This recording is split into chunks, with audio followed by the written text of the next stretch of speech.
If you want to stop going into fight, flight, freeze, or fawn, which we might as well call them all together the freak out mode, you need to know these two simple things.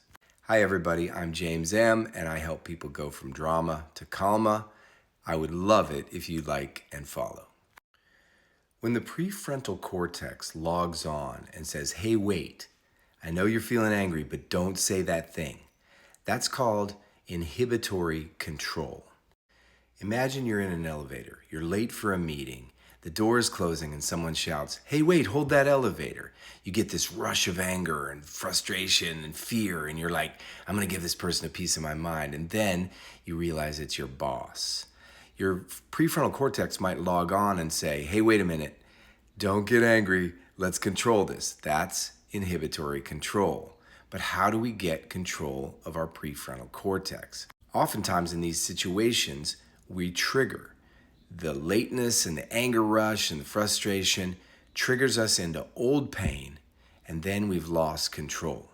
When we trigger and get onto the drama triangle, we not only lose control, we lose opportunity.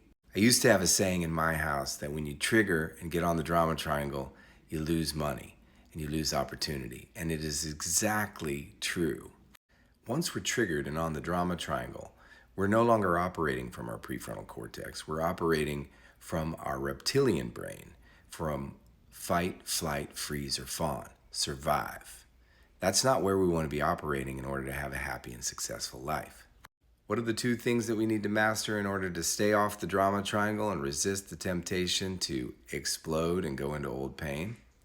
The first is deep breathing. We have to learn how to access our breathing so that we can de-escalate. Sometimes we can access deep breathing before we get on the drama triangle and completely trigger.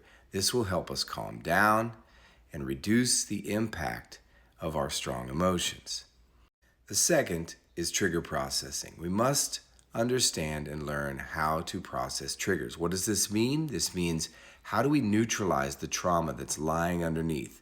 That volcanic eruption that's going to happen, it's going to hijack our thinking, it's going to send us into that reptilian brain where we're just in fight, flight, freeze, or fawn mode, freak out mode. We can't live a happy, successful life from that space. I talk about both of these tools and many more in my book, Safe in Your Own Skin. I suggest you pick up a copy of it. The link is in the bio.